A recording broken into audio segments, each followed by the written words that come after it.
It's Sunday, 18 May, and we are back on the Sunday show with Neil de Beer, president of the United Independent Movement and a big BizNews favorite. Welcome back, Neil. Chris, great to be back. Can't wait for Sundays to wrap up the week, and what a week again it has been. A very weird week, a week where I think the clowns and the circuses are just growing, and South Africans are getting to the point where they just can't believe what's going on around them. So let's hit them point by point and keep them accountable, Chris, as normal on our Sunday show. Let's start with one of our own nepo babies, Mantashe Jr. What a saga this week. Yeah, Mr. Buyambo Mantashe suddenly being elevated to the position of a chair at the state-held enterprises of SETA. Now, Chris, if you understand the role, and our listeners can go Google, SETA is the heart and essence of supply, control, etc. of government enterprise. And lo and behold, last week at a committee meeting in Parliament, a certain EFF member of Parliament gets up and says to the DG of SETA that he wants an acknowledgement of who appointed all the chairmen of SETA, but more than all, Mr. Buyambo Mantashe's name, the son of Gwede Mantashe, the Minister of Minerals and Enterprise and chairman of ANC's son, is a chairperson now nominated for SETA in the telecoms market. Obviously, now we see the camera footage of the chair of that committee having that member of the EFF thrown out physically, because how dare he ask such a question? Well, Chris, I don't know if we come to a moment on the Sunday show where for once we want to say, well done, EFF MP. Good on mooring them. Because this, as you said, is nepotism.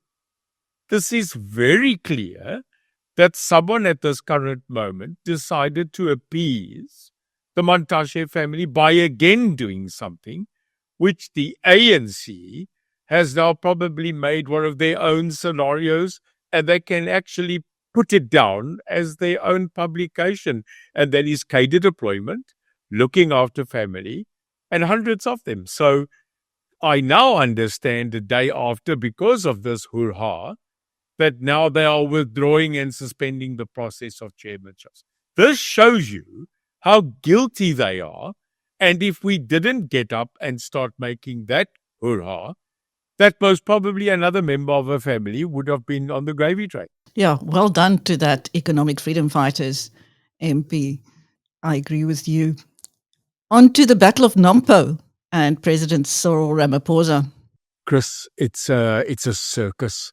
It's like 19 lighties standing after school, calf foot in the house, and the Christmas bells are ringing. And I can remember one of the bells I loved the most was the ice cream man coming around the corner with a little cart going ding-a-ling. 20 young people rushing, each wanting an ice cream. Well, Nampo became that ding-a-ling truck, it seems, for the ANC leadership to come and disgustingly try and now fix their relationship with the Afrikaner and the Boer. Now, Chris, I think personally, the beating of these feet through the deserts and forests for suddenly Cyril to come there and Paul Mashatile to come there and to try and tell the people that, no, they do support the farmers of this country. But at the same time, Cyril says that he finds the 49 people that went over to the United States of America cowards. He calls them cowards, sitting at Nampo. Now, I can tell you, Chris, I listened last night to a gentleman called Undrish Tatoi, who physically said how shocked he is that Nampo will allow these two draconian ANC men to come and speak at a farmers' gathering that has been going for more than 2 decades to try and actually catch a good wave amongst them. He said they dismally failed. And at this current moment, Chris, how embarrassing. Now, I'd like to comment on this fact. Cyril Ramaphosa is going next week to face the very man that's calling him a coward. So we'll talk about that after the Nampo fiasco debacle's absolute dissection of where both Paul and Cyril tried to go catch a little bit of shine. But to call people of your own country cowards, saying that they didn't want to stay here because they didn't stomach what we are. I will remind Mr. Ramaphosa that many of members of the ANC, while fighting and feeling oppressed in this country, also left this country. Now, I am with any doubt. Listen. I am not drawing a similarity between apartheid and the current problems we're having in this country. Please, I won't do that. You know I won't. I come from there. You can't draw the similarity. But before Cyril Ramaphosa gets up and says that people are cowards, without understanding each one of those families' plights and where they come from and what happened to them, he should remember that people that in the ANC that felt oppressed also left. Will you call them cowards? No, we won't call them cowards. This is the cowardice of this man. I'll tell you what's a coward. A coward is a man that when it came for us to realize that we had a COVID problem, hid and laid behind his own walls and his own stones. This is the coward that when it had to come time to face up that people stole money in this country and looting was taking place, this is the coward that hit them. This is the coward that had to acknowledge in a leaked cell phone between ANC NEC members that without a doubt, public money was used to boost the ANC's election. This is the coward that when it came to the time to admit that state capture happened under his watch, while he was the deputy president with Jacob Zuma. This is the coward that said nothing. This is the coward that when it came that they found money in his mattress at Pala Pala, started using state enterprise to protect his service. This is the coward that when it had to be taken to Parliament to investigate, used the ANC to throttle such investigation. This is the coward that is refusing to get up and acknowledge, I don't care for the word genocide, but that farmers are being brutally slaughtered and murdered in this country.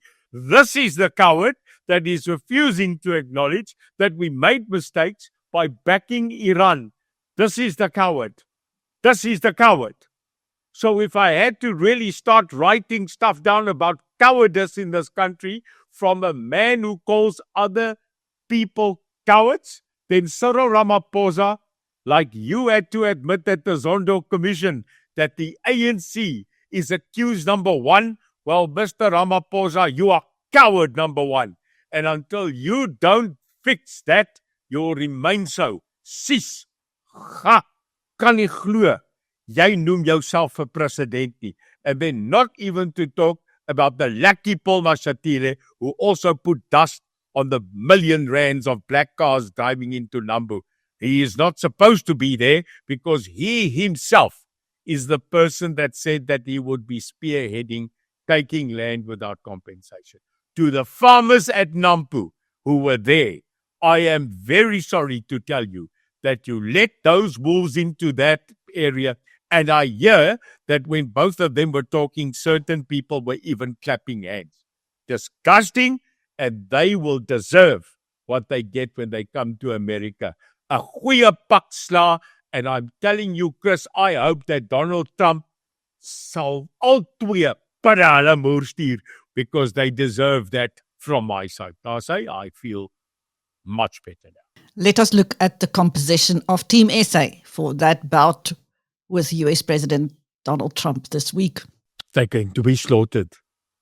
I mean, they've asked Cyril Ramaphosa, are you ready? Could you maybe be walking into a Zelensky? Are you prepared? And Cyril, again, as normal, says, no, I'm not going for confrontation. I'm going there to talk about trade. Het hierdie ou 'n klap gekry met 'n bouerpan.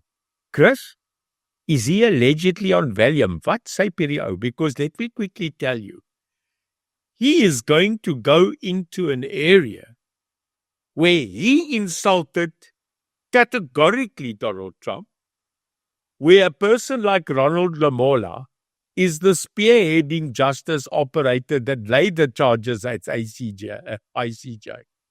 You've got the Minister of Agriculture going with, who currently went to Nampo and was drowned by two people that just ostracized him and took over, and where they ended up having to defend the ANC again.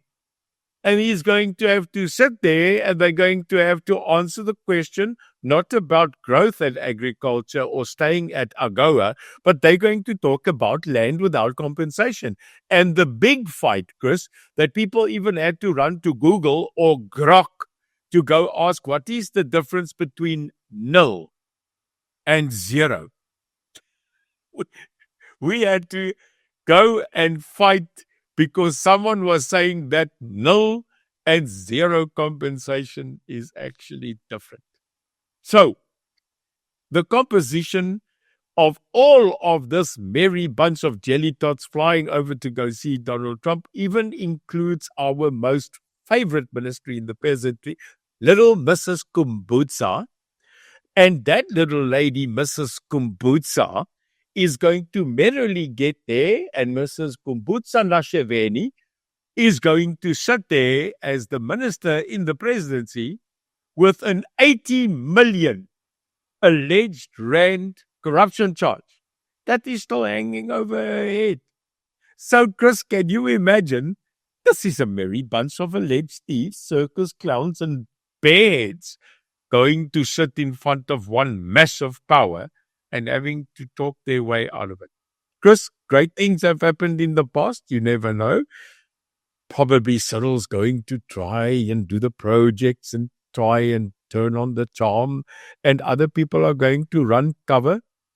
I am fearing what the result will be when they come back, but all I can tell you is get your popcorn, get your slush, get your duvet, and let's see this thing live. It's going to be better than the launch of the trilogy of Lord of the Rings. Talking about Nitsaveni, Solidarity has just issued her with a legal notice over what they deem her false accusations of misinformation and treason. Yeah, she's like the court jester. Hey, she jumps up and down and she says that this one's wrong and this one's wrong. And she even goes on SABC, what's left of the SABC. And because I think that just takes a second, the SREK. So the SABC apparently being in turmoil and not being able to run anymore. So daar sal SR maar weer EK. Chris, she goes on national television and she says that people should be charged with treason if they actually belittle or speak bad of the country. What's happened to democracy? Chris, I thought we fought for freedom of speech. I thought we fought that people in this country could get up and say their say. Yeah, there is a thin line between hate speech and freedom of speech, but we all know that. But if you've got a crap country, an absolute bullshit management, and you get up and you say it and people threaten you with jail, what kind of draconian state are you creating? Well, what we would like to know is you that get up there, Mrs. Kubatsu, who continually threaten people with jail, with treason. I look at her and she's trying to refer to the Intelligence Act on TV while she's saying she wants to lock people up and she doesn't even know what the act is. Jy gaan tronk toe. If I were you, I would be focusing more on opening and making sure that I am credible before you say South Africans are not credible. Because this is a travesty of justice. The fact that people like I and you could be locked up and charged because we are commenting not on absolutely lies, but on fundamental truths every Sunday. It is our right. And because we've got nothing to gain with it except death threats and a multitude of people that want to murder us, lock us up, because all we do is we take a week's news without fear or favor and we take it to the table and say, but you are wrong. And if we are continually going to be threatened that we have no longer the right according to this constitution, then, Chris, again, we are not going to get up and leave the country. We are going to take you and fight you on every legal parameter that we can, Chris. And maybe it's time that we have an indaba. Yeah, maybe it's time that people like Alec Hogg and people like Biz News that has got a network, even our network that we have, Chris. I am challenging Alec Hogg of Biz News tonight to call up a conference between business and the legal fraternity of this country for 2-3 days and leave, and I would like to call it the Liberty Conference. Chris, maybe it's time that we have something called the Liberty Conference. And at this conference, everybody that is anybody that has to do with freedom of speech, that has to do with defending the Constitution, the right of business in this country. Can you imagine? I think that conference will be well attended, because maybe it's time that we, as South Africans and the leadership in this country, speak about our liberties. Because if they take away our liberties, they're going to take away our business. The one is just on the other. So, because maybe you can speak there to someone, because it looks like that indaba, the reset indaba, which again Paul Mashatile had to actually spearhead in this country, is also not happening. So why don't we as South Africans get together and really put a few people together and talk about the liberties and the possible taking away of such liberties? Because that's what they do. I think we're coming full circle, Neil.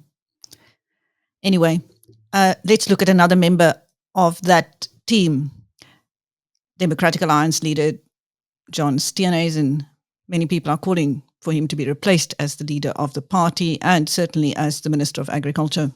Chris, I have always said that in many cases a person wants to actually address the problem and not the man. We have made many discussions on this platform about the DA versus the ANC.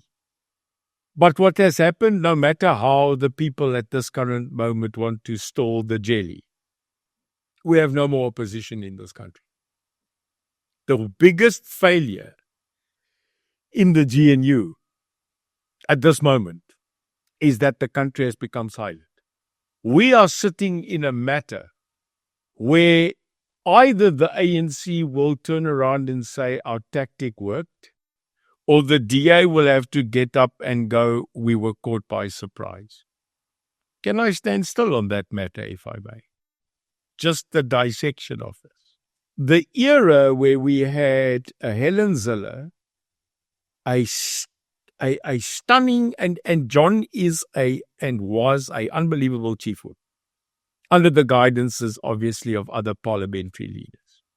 The feistiness of the DA, the intellectual debates that the DA could bring, truly was a thorn in the side of the ANC, and you can be with me on this or not.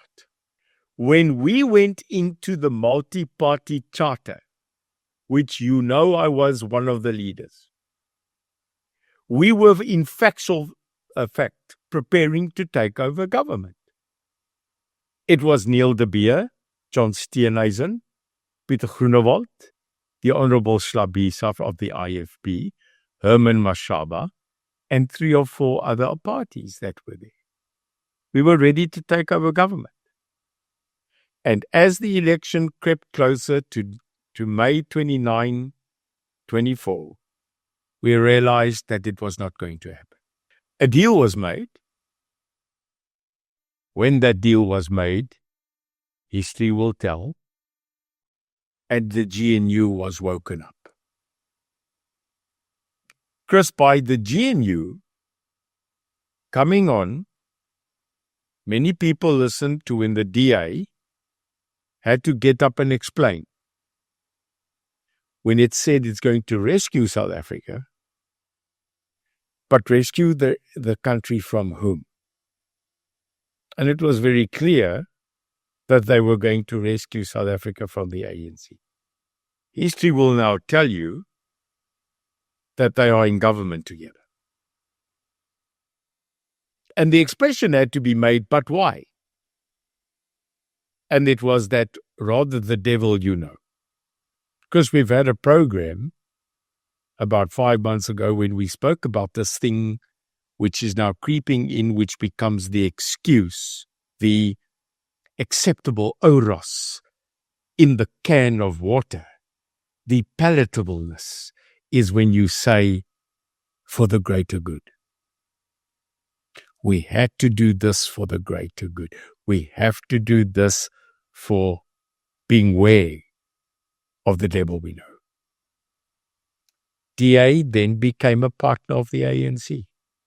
So did the PA, so did Peter Groenewald, etc. I believe it was negotiated that way, and it was. Because what happened to us as a country, though, politically, like it or not, the DA's voice is no longer the thunder that it was.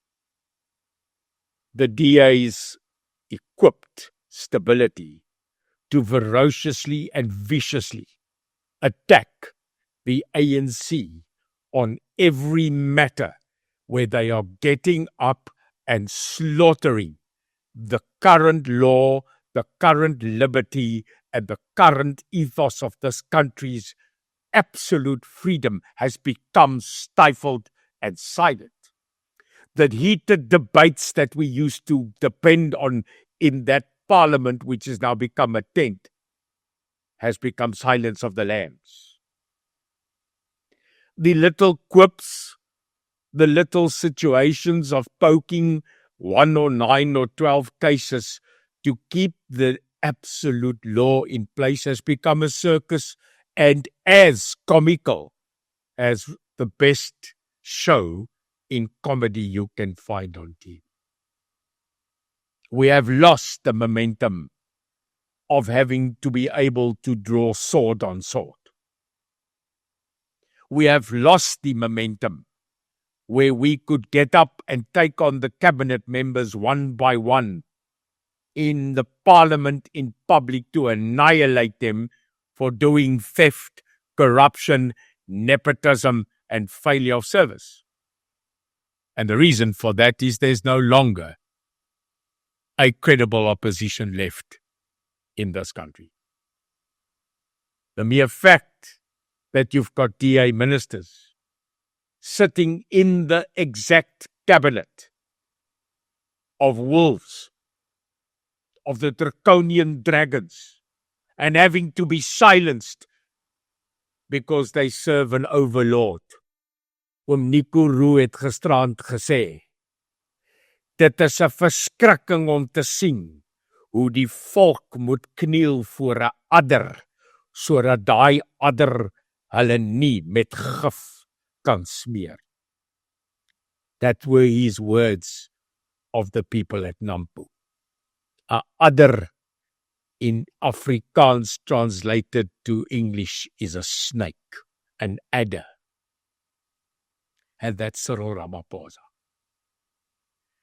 I am and will make a statement here today that if the DA does not get up, stand back and become the DA again, get up and fight, no matter if it costs us now the seats of power. At the end of the day, we want an opposition back that was and is them in the format they were. Because I am sorry to say, Chris, and you've never heard me say this, you will declare this, I have not said this in the recent past, that if we are going on the trajectory we are today, that the loss of a country will be blamed not on the ANC, not on the fact that they are riding still on a horse which they claim to be the house of power when they've got 40%, but because of the Democratic Alliance not being now able to get up and freely defend us on a surgical basis like they previously had to. That they have to at times snubble themselves, keep quiet because of. Now here's a message from a person who carries weight in voice and power, Neil de Beer.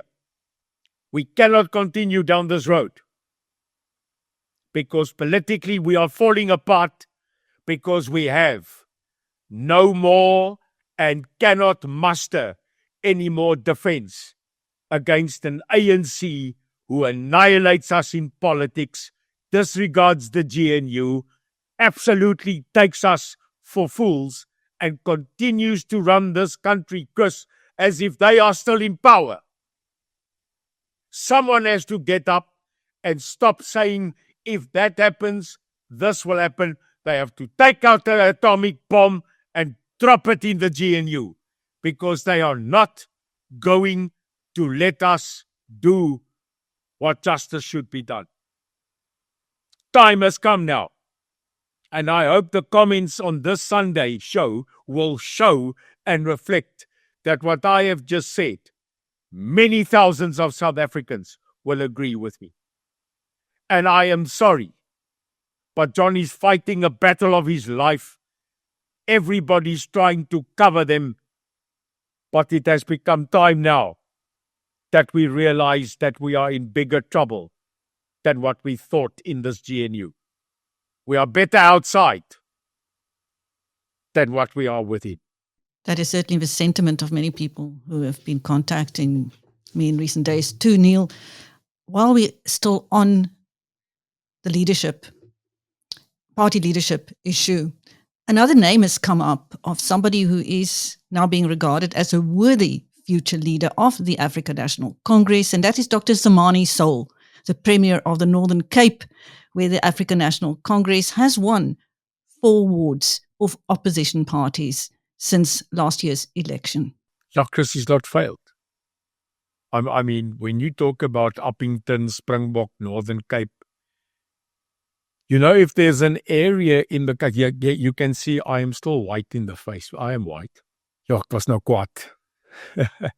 It doesn't get me much to rile me up. Sorry, Chris, but you know, when you sit in a country and you see obvious things happening and I sit there and I can't do anything about it, the person gets so frustrated. So, yeah, I hope sense and sensibility comes.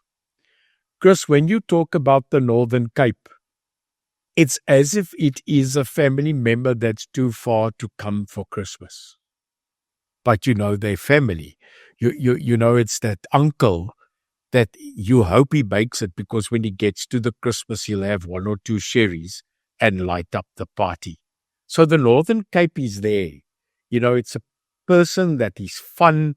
The people of the Northern Cape, they are beautiful. You know, it's Uppington, it's the Kalahari, it's the people. And lo and behold, it is probably one of the ANC's strongest areas at the moment. And it is so because there's Dr. Souls, who gets up, has not reversed any of the African National Congress's losses in the sense of just giving up. He's actually won by-elections. So if there was good news in the ANC, it would probably be the Northern Cape, so much so, you know, that Cupcake Cyril had to go there. And he had to go acknowledge that in a speech where, again, he stuffed it up in unification and racial relations. But I don't think Dr. Souls was absolutely sitting there and waiting for the pat on the back. I think he knows who he is. So, yeah, enter another possible name. But Chris, can I tell you why I doubt he would be put on the list? I think by now we know what kind of criteria you need to be the president of the ANC. And I think if you look at the credentials you require, I think he's too honest, and I think he is too good to ever dawn that kind of draconian darkness in his heart that needs you to become the president of this current ANC. You know, when you talk about people like Minister Mchunu, Chris, he's also become quiet. You know, he came out there as a person that we know rolls up the sleeves. Chris, he's become very quiet of late. This is when the dark crude oil of the ANC just slithers down your body and encapsulates you like being in a barrel of oil. I hope that Dr. Souls, who's doing a great job, will be given an opportunity. But Chris, as a good man told me one day, when a mongoose falls into a pit of cobras, the only hope is that you hope that the mongoose remains a mongoose. And that's the story of the Northern Cape. On the subject of darkness, Neil, former Vlakplaas commander, Colonel Eugène de Kock and the Cradock Four, back in the news. Yeah, it's not going away. You know, Chris, a person must look at it from two sides.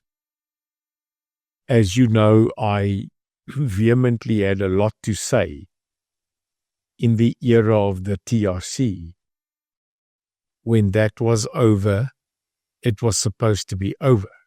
One man's terrorist is another person's liberation fighter. It's always from the perspective of where you come from. When you look at Prime Evil, which they adopted his name, Eugène de Kock, because today I will still say that he was the fall guy. I absolutely believe that Eugène de Kock was the fall guy. He went to jail for many generals and basins. He sat his time and he was given parole by this very ANC government. Now a case that doesn't want to go away, and Chris, it shouldn't go away. Let's talk about Audi Altius Partem. Talk about the other side. If I'm not mistaken, it's the Cradock Four. And that case that is coming, where it is apparent that security police kidnapped and murdered those four, and they were slaughtered in an operation spearheaded by Vlakplaas and the security police. Eugène de Kock is in that case and will be, I think, subpoenaed to appear as a witness at that case. And what Eugène de Kock is saying, Chris, and I'm open for correction, is that he wants government to supply him with defense. Now, funny, Chris, how is this going to work? Not funny, ha-ha, but funny, odd. Chris, he was a member of the apartheid police, a renowned member of the security police, and headed up that unit. Is he saying that because his actions were ordered by seniors of the then SA police, that today, because he is going to appear, most probably at that case, that the police, the very police, should supply with counsel? Because he was acting at that stage as an officer of the police. Now that's very interesting, Chris. That will be a very interesting case to follow and to see whom else will come out on that case, because we already know who's involved. But Chris, with Eugène de Kock sitting there, and we know who he is, will Eugène de Kock now say who ordered it? Because it is the same story as JFK. Who ordered it? It's the same as Chris Hani. Who ordered it? And it will be the same as who on the Cradock Four ordered it. And I think that is the thing that will make this return of Eugène de Kock again shockingly and suddenly to modern day history more interesting than not. Lastly, Neil, There has been another mass shooting in KZN. Chris, today seems to be a more serious show because we're talking about serious matters. And I'm normally a jovial person, but today, when I went into the show, I knew we were going to touch matters that are horrific, matters that touch you to the soul, matters that, again, this absolute cowardly president cannot face and does not have the guts to face. I knew this show was going to be a hard one. Another 8 people in a mass shooting shot outside Umlazi. 6 men, 2 women, riddled with bullets. Suspects unknown. Motive unknown. 8 people shot en masse. Because it's not the first mass shooting in KZN. This is not the first mass shooting in the Republic. We've had several, if not 12 or 15 of them in the Western Cape. And last night while I was preparing for the show, I see Cyril Ramaphosa at a event this weekend, not only denying the fact that people in this country are violent, but denies the height of crime in this country, whilst 2 hours before he made his speech, the 8 bodies were found. Chris, there's something that the Sunday show must clarify quickly because I see it's coming. I know the show is the one that always exposes it.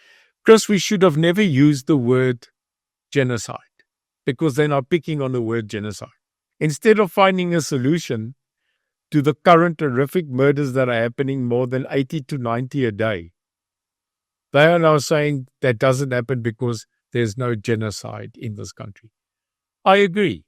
The word genocide has now become a matter of now a word instead of looking at the actions behind it.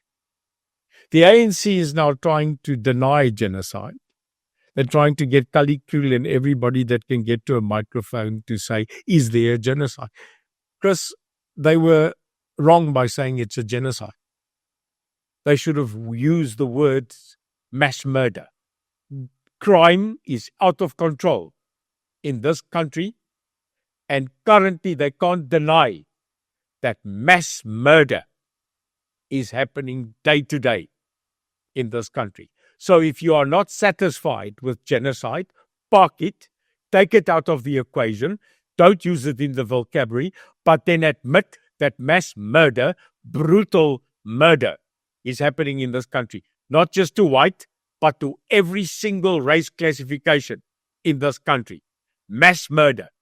That Cyril Ramaphosa is getting away with it because when they ask him, Mr. Ramaphosa, is there a genocide in the country? He says, no, there's no genocide because genocide is clarified. Okay, then take genocide away. Then say it what it is. An uncontrolled criminal procedure is happening in this country of mass slaughter of our citizens. Can he admit to that? He'll be very Chris surprised. Stop playing. Say, Chris? I say he'll be shocked again, Neil, as usual. No, he will be, because I don't think he even understands what he is currently sitting in. So, Chris, if I was a person questioning Cyril, I would leave the big words where people now go and study the Oxford Dictionary about genocide, suicide, mass criminality. No, there's a mass murder taking place in this country on a daily basis. The 49 people that left this country left because they felt, no matter who they are, they felt that they do not want to be taken part of this mass murder in this country. It's their right to go. So I'm saying, Chris, on that matter, if they want to go, let them go. I don't care. They took the decision. The decision by Trump is there. Leave Trump alone. Decisions were made. Why are we not focusing on the trouble that we have in this country? And the trouble in this country is we have a collapse of crime. We have a collapse of crime combating. There's no more fighting, Chris, that is helping us to stop the mass murders in this country. And in conclusion on this matter, Chris, it is very clear that the playing of words is currently taking precedent instead of solving the problems in this country. Shocking that we are playing this game, and that while we are trying to tell leadership, fix this, that they continually turn around and say, let's get our grammar right first. That's not going to fly. And we better find a better solution than this. And maybe the better solution is that when we go to the elections next year, we remove all these people and replace them with people that actually have got credibility, honor, and ethics. That's my solution. Thank you, Neil. That was Neil de Beer on the Sunday show with Biz News after a very grim week in South Africa. I'm Christine. Thank you, Neil. Thanks, Chris, and everybody have a great week ahead. Maybe a better one next week.